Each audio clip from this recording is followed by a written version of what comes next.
नमस्कार, 100% समाचारमा स्वागत छ। म प्रतिमा। सुरु गरौं 100% समाचार। विकास विरोधीहरू सरकार परिवर्तनको खेलमा लागेको प्रधानमन्त्री केपी शर्मा ओलीको भनाई। केही महिनालाई तलमाथि परे पनि आफू फेरि पनि सत्ताको नेतृत्वमा आइपुग्ने प्रधानमन्त्रीको दाबी। भूकम्पले ध्वस्त बनाएका संरचनाहरूको पुनर्निर्माण, अस्पताल र बाटाहरू निर्माणका लागि सरकारले उल्लेखनीय काम गरेको दाबी। विकास विरोधी र मुलुकमा अस्थिरता निम्त्याउन खोज्नेहरूले सरकारको विकल्प खोज्नेतर्फ उन्मुख भएको भन्दै त्यस्ता क्रियाकलापमा संलग्नहरूलाई शकुनीको संज्ञा। संसदीय अङ्कगणितलाई दुरुपयोग गर्ने शकुनीका गोटी नै आफूले फ्याँकिदिने चेतावनी। समृद्ध नेपाल सुखी नेपालीको लक्ष्य हासिल गर्नका लागि उद्योग व्यवसायलाई सबै ढङ्गले सुदृढ बनाउनु पर्नेमा जोड। सम्मानित उद्योग व्यवसाय समुन्नत नेपालको मर्मानुसार अघि बढ्नुपर्नेमा पनि जोड।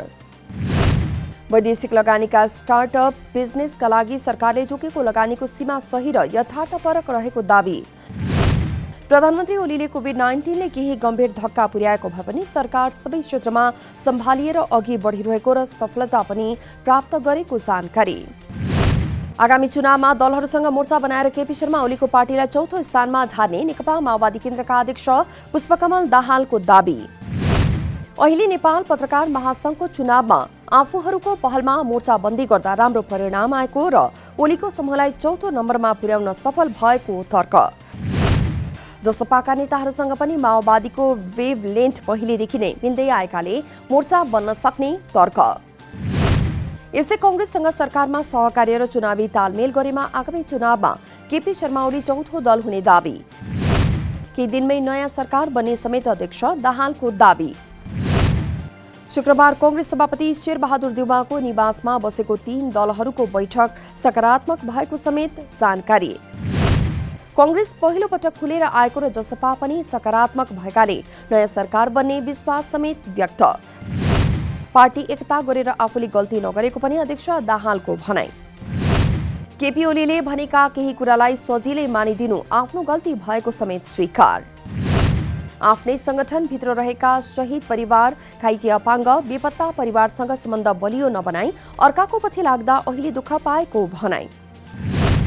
दुई पार्टीको बीचमा लभ परिरहेका बेला अदालतले पार्टी विघटन गरिदिँदा अहिलेको अवस्था आएको तर्क।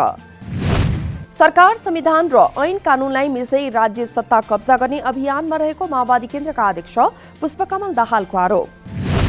सरकारले राज्यका सबै अङ्गहरूलाई सन्तासमा राख्ने र कब्जा गर्ने कोसिस गरेको तर्क। कर्मचारी तन्त्रलाई आतंकमा बाँच्न बाध्य पारिएको र उनीहरूको वृत्ति विकास, स्वतन्त्रता र आत्मसम्मानलाई कुल्चिने कोसिस भएको अध्यक्ष पुष्पकमल दाहालको भनाई। सरकारले कानून अनुसार हुनै नसक्ने र हुनै नहुने कामहरू गरिरहेको पनि अध्यक्ष दाहालद्वारा खुलासा। सरकार अवैधानिक, असंवैधानिक र अलोकतान्त्रिक काम गर्नतर्फ उन्मुख भइराखेकाले त्यसमा निकै ठूलो अन्यल र सन्तास उब्जिएको भनाई। सरकारले संविधानलाई मिच्ने कोसिस जारी राख्दै गएमा नयाँ खालको विद्रोहमा जानुपर्ने अध्यक्ष दाहालको तर्क। यो सरकार अब धेरै दिन नचल्ने र नयाँ सरकार बनेपछि कर्मचारीका मागहरूको सम्बन्धमा साथ समर्थन र सहयोग रहने अध्यक्ष दाहालको भनाई। 9 दिन 8 रातसम्म मनाइने भक्तपुरको प्रसिद्ध जात्रा 20 गेट शनिबारबाट सुरु। गत वर्ष कोरोना भाइरस संक्रमणको त्रासका कारण सामान्य विधि गरेर मात्रै गरिएको थियो जात्रा सम्पन्न। यस वर्ष पनि स्थानीय प्रशासनले 25 जना भन्दा धेरै मानिसको भिडभाड नगर्नु भने पनि जात्रामा भिड हुने भएकाले स्वास्थ्य सुरक्षाको मापदण्ड पालना गरेर पर्व मनाउन भक्तपुर नगरपालिकाको आग्रह। यो जात्रा तौमडी पाँचतले मन्दिर अगाडिबाट भैरव र भद्रकालीको रथ तानेर हुन्छ सुरु। जात्रा आगामी वैशाख 5 गते गहिटी पुर्याएर सम्पन्न हुने। रथको अगाडि भागमा 6 वटा र पछाडि 4 वटा डोरी समातेर दुवैतर्फ जात्रालुले रथलाई तान्ने परम्परा।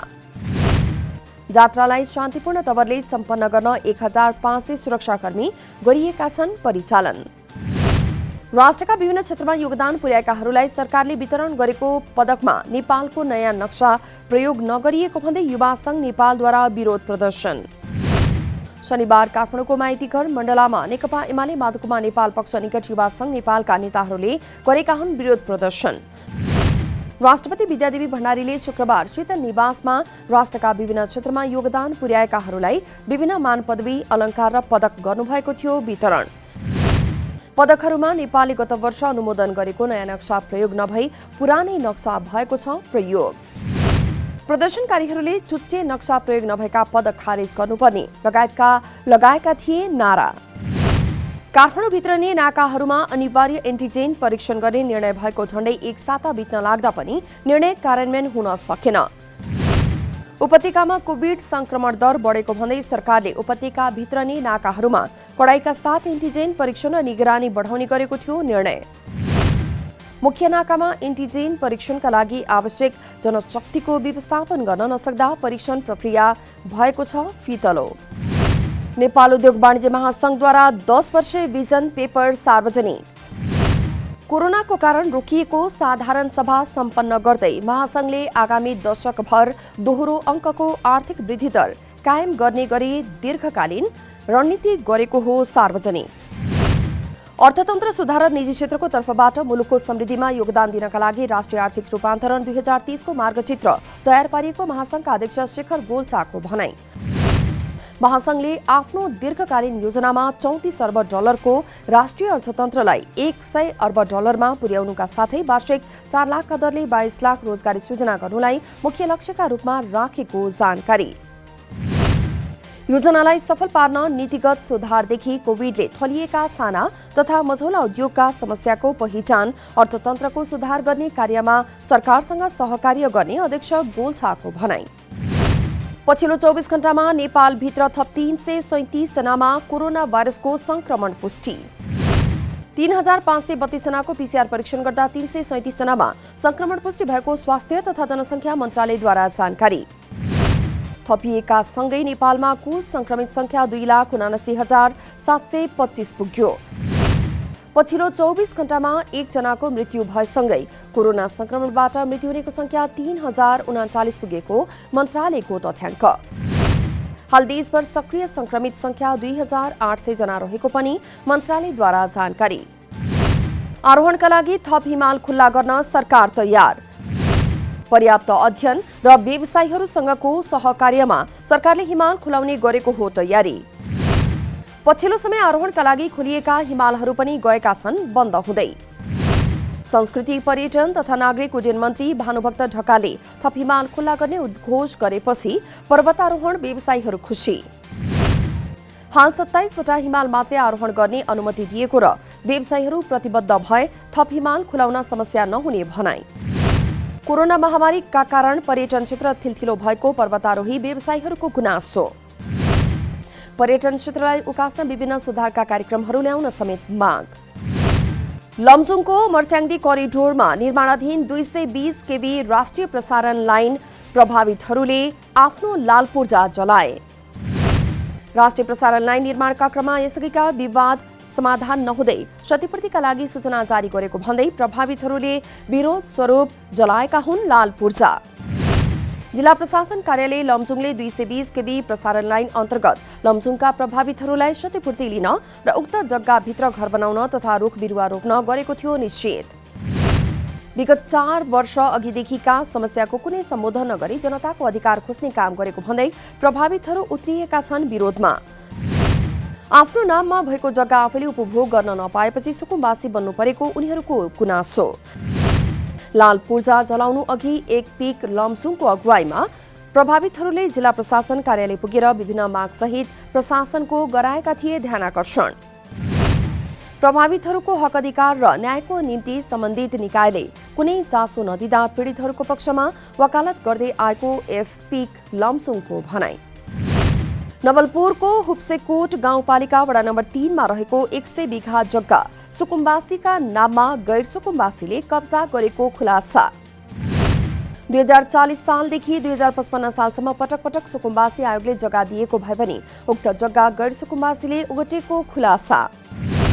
नवलपुरको हुप्सेकोट गाउँपालिका वडा नम्बर 3 मा रहेको 100 बिघा जग्गा 200 बढी सुकुम्बासीले खनजोत गर्दै आएको भए पनि जग्गाधनी पूर्जा भने गाउँका भूमाफियाको नाममा। साबिक देउराली गाविसको वडा नम्बर 3 र 4 मा बेलहानीदेखि गिरुवारी हुँदै जुल्पीटारसम्म सुकुम्बासीले जंगल फाँडेर गरेका हुन् बसोबास सुरु। पटक पटक सुरक्षा निकाय, वन कार्यालय र सम्बन्धित निकाय मिलेर बस्ती उठाउने, बस्तीमा आगो लगाउने गरेको उल्लेख। त्यो सफल नभएपछि अन्ततः सुकुम्बासीलाई जग्गा वितरण गरिएको हो सुरु। आफूहरू 2037 सालदेखि बस्दै आएको भए पनि लाल पूर्जा नभएको स्थानीयहरूको भनाइ।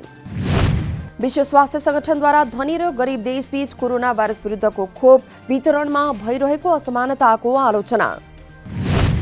WHO का प्रमुखद्वारा खोप वितरणमा गम्भीर असमानता रहेको अस्वीकार। आजसम्म विश्वका सबै देशमा खोप अभियान सुरु गर्ने लक्ष्य पूरा नभएको भन्दै अप्रिल र मे महिनामा उक्त लक्ष्य भेट्टाउन सक्ने अपेक्षा गरेको जानकारी। WHO ले कोरोनाको खोपको समान वितरणमा जोड दिँदै आएको तर्क। कोभ्याक्स अभियानको नेतृत्व गरेको WHO ले सो अभियान अन्तर्गत हालसम्म 100 देशमा 3 करोड 80 लाख मात्रा खोप गरिसकेको छ वितरण। कोभ्याक्स अन्तर्गत मार्च अन्तिमसम्ममा 10 करोड खोप वितरण गर्ने तय भए पनि 3 करोड 80 लाख मात्रा भएको छ वितरण। अफगानिस्तानमा भएका हिंसात्मक घटनामा कम्तीमा 92 जनाको मृत्यु। मृतकमध्ये 2 जना आम नागरिक, 27 जना अफगानिस्तानी राष्ट्रिय सुरक्षा दलका सुरक्षाकर्मीहरू र 63 जना तालिबान लडाकु रहेको उल्लेख। घटनामा परेका मध्ये 51 जना तालिबान लडाकु र 7 जना सुरक्षाकर्मी घाइते। अफगानिस्तानमा करिब 4 दशकदेखि जारी छ द्वन्द्व। अमेरिकाले यहाँको सुरक्षा व्यवस्थाको गरिरहेको छ अगुवाई। अफगानिस्तानमा अमेरिकी बाहेक ब्रिटेन, जर्मनी, इटली जस्ता मुलुकबाट समेत हजारौंको संख्यामा गरिएको छ सुरक्षा फौज तैनात।